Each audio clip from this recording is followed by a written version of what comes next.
So பலர் தவற விடக்கூடிய இடம், பலர் கோட்டை விடக்கூடிய இடம் இதுதாங்க. ஒர்க் லைஃப் பேலன்ஸ் அதை அச்சீவ் பண்ணுறது எப்படின்னு தெரியல. ஸோ தாவூத் நபியோடைய வாழ்க்கையில் பல படிப்பினைகள் இதுக்கு இருக்குங்க. எப்படி வேலை, குடும்பம், இபாதத் மூன்றுக்கும் உரிய இடத்தை வழங்கிய ஒரு நபி என்றால் இவரை சொல்லலாம். எப்படி அழகாக பேலன்ஸ் பண்ணாங்க பாருங்க. இன்னைக்கு வந்து ஒர்க் லைஃப் பேலன்ஸ் பற்றி நவீன உளவியல் மற்றும் மேலாண்மை உலகம் நிறைய பேசுது, நிறைய கருத்தை முன்வைக்குது. ஆனால் தாவூத் நபி அவங்க வாழ்க்கையில் மிகவும் சமநிலையோடு இருந்தாங்க. பெரிய பெரிய பொறுப்புகள்ல இருந்து கரெக்டாக பேலன்ஸ் பண்ணாங்க. முதலாவது உழைப்புடைய முக்கியத்துவம். தாவூத் நபி ஒரு அரசராக இருந்தாலும் தன்னோட கையால் தான் உழைச்சி வாழ்ந்தாங்க, சாப்பிட்டாங்க.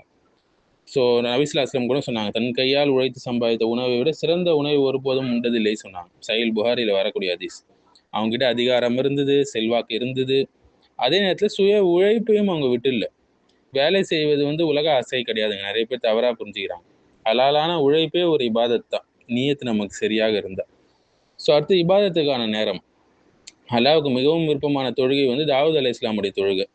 விருப்பமான நோன்பு வந்து தாவூத் அலைஹிஸ்ஸலாமுடைய நோன்பு. ஏன்னா அவங்க ஒரு நாள் விட்டு ஒரு நாள் நோன்பு வைப்பாங்க. ஏன்னா 1/3 பங்கு தொழுது விட்டு தூங்குவாங்க. மீதமுள்ள 6 பங்குல உறங்குவாங்க. முதல்ல 3/1 பங்குல தொழுதுருவாங்க. ஸோ முழு இரவும் அவங்க விழித்து இருக்கல, முழு இரவும் தூங்கவும் இல்லை. உடலுக்கும் ஆன்மாக்கும் உரிய உரிமையை அவங்க வழங்கினாங்க. எப்படி பேலன்ஸ் பண்ணாங்கன்னு பாருங்க. ஸோ நம்ம ஸ்பிரிச்சுவல் லைஃப்பை நம்ம பாதுகாக்கணுங்க. அதனால பேர்ன் அவுட் ஏற்படும் அளவுக்கு கிடையாது, ரொம்ப எக்ஸ்ட்ரீம் போகக்கூடாது. இதேமாரி பேலன்ஸாக இது பண்ணணும். நோன்பு கூட பாருங்க, நோன்புடைய சமநிலை. டெய்லியும் நோன்பு வைக்கல அவங்க, ஒரு நாள் விட்டு ஒரு நாள் தான் என்ன செய்கிறாங்க, நோன்பு வைக்கிறாங்க. அதுதான் அல்லாஹ்வுக்கு விருப்பமான நோன்பாகவும் இருக்குது. ஸோ அதிகப்படுத்துறதும் தவறு, முற்றிலும் கைவிடுவதும் தவறு. தஃப்ரீத் வைஃப்ராத், 2 எக்ஸ்ட்ரீம் போகக்கூடாது. தொடர்ச்சியாக செய்யக்கூடிய நிலையான அமல்கள் தான் சிறந்தது, அது கொஞ்சமாக இருந்தாலும் சரி. ஸோ தாவூத் அலைஹிஸ்ஸலாம் வந்து ஒரு நபியாக மட்டும் இல்லைங்க, அரசராகவும் இருந்தாங்க. தாவூதை நிச்சயமாக நாம் உம்மை வந்து பூமியில பிரதிநிதியாக ஆக்கியிருக்கோம், ஆகவே மக்களிடையே நீதியுடன் தீர்ப்பளிப்பீராக என்று சொன்னாங்க. ஸோ வேலை என்பது வெறும் சம்பளம் மட்டும் அல்லங்க, பொறுப்பு, நேர்மை, நீதி, இது எல்லாத்துடைய வெளிப்பாடாக இருக்கணும். ஸோ வந்து வேலையா தன்னோட கையால் உழைச்சாங்க, ஆன்மீகமா இரவு தொழுகினாங்க, சில நேரங்கள் உடல் நலமா போதிய உறக்கத்தை அவங்க கொடுத்து வந்தாங்க, இபாதத்தா தொடர்ச்சியான அமல்கள் செஞ்சு வந்தாங்க, ஒரு நாள் விட்டு ஒரு நாள் நோன்பு வச்சாங்க, சமூக பொறுப்பா நீதியான தலைமையை மேற்கொண்டாங்க. ஸோ ஒர்க் லைஃப் பேலன்ஸ் வந்து இந்த ஹார்வர்டு இதெல்லாம் கற்றுக் கொடுக்கறதுக்கு முன்னாடியே தாவூத் அலைஹிஸ்ஸலாம் வந்து வாழ்ந்து காட்டிய சமநிலை வாழ்க்கை நமக்கு போதுமானது. ஸோ இஸ்லாம் வந்து வேலை மட்டும் செய் அப்படின்னு சொல்லலை, இபாதத் மட்டும் செய் என்னும் சொல்லலை. ஒவ்வொன்றுக்கும் அதன் உரிமையை வழங்கு என்று சமநிலையான வாழ்க்கை முறையை நம்ம கற்றுக் கொடுக்குது. அதுக்கு தாவூத் அலைஹிஸ்ஸலாம் வந்து ஒரு சிறந்த முன்மாதிரி என்று நம்ம சொல்லலாம்.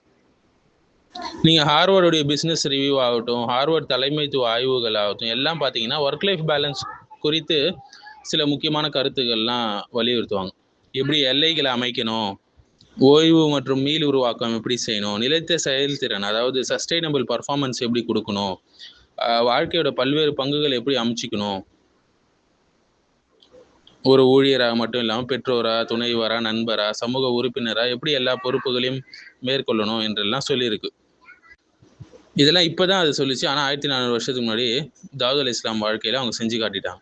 சஸ்டைனபிள் பர்ஃபார்மன்ஸ் என்று வரும்போது ஒரு நாள் நோன்பு ஒரு நாள் விட்டுறது, ரெக்கவரி ரெஸ்ட் எடுக்கிறதுல வந்து இரவுடைய ஒரு பகுதி உறங்குறது, ஸ்பிரிச்சுவல் வெல்பீயிங்னு வரும்போது தஹஜ்ஜுத் தொழுகை, பயனுள்ள வேலை என்று வரும்போது தன் கையால் உழைத்து வாழ்ந்தாங்க, ஒரு ரெஸ்பான்சிபிள் லீடர்ஷிப்னு வரும்போது மக்களிடையே நீதியோடு தீர்ப்பளித்தாங்க. ஸோ ஹார்வர்ட்லாம் இதை இன்றைக்கு ஆராய்ச்சி செஞ்சு அடிப்படையில் பரிந்துரைக்குது. ஆனால் தாவூத் அலைஹிஸ்ஸலாம் வாழ்க்கையில் இதெல்லாம் எப்பயோ கற்றுக் கொடுத்துட்டு போயிட்டாங்க. ஸோ ஹார்வர்ட் பிஸ்னஸோடைய ரிவ்யூலாம் பார்த்தீங்கன்னா தெரியும். அவங்களுடைய அந்த டோனி ஸ்குவாட்ஸ், கேத்ரின் மெக்காத்தி அவங்களுடைய அந்த ஆர்டிகல்ஸ்லாம் படிச்சிங்கன்னா தெரியும். அடுத்து லெஸ்லி பெர்லோ அவங்களுடைய ப்ரெடிக்டபிள் டைம் ஆஃப் போன்ற ஆய்வுகள்லாம் நீங்கள் படிச்சிங்கன்னா தெரியும். அடுத்தது போரிஸ் குராய்ஸ்பர்க், ராபின் ஆப்ரஹாம்ஸ் அவங்களுடைய கட்டுரை எப்படி மேனேஜ் பண்ணணும் ஒர்க்கு லைஃப் அப்படின்ற விஷயங்கள்லாம் 2014 எழுதப்பட்ட கட்டுரைகள், இதெல்லாம் பார்த்தீங்கன்னா தெரியும். ஸோ ஹார்வர்டுடைய நூற்றுக்கணக்கான தலைமை நிர்வாகிகள் மற்றும் தொழில்முறை நிபுணர்களுடைய அனுபவங்கள் வந்து ஆய்வு செய்யப்பட்டு வெளியிடப்பட்டிருக்கு.